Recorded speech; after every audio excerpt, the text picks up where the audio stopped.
မင်္ဂလာသတို့သားကိုသားထွေးနေမဆွေမှုသက်ယနေ့မှစပြီးတော့နှစ်တရာထက်မကဦးမင်းရော်တဲ့အထိတေတပံတက်တဆုံးပေါင်းတင်နိုင်ကြပါစေ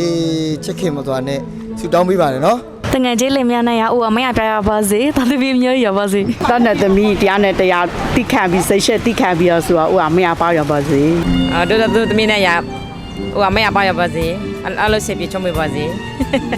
ကံလာကိုကံချစ်ခိုင်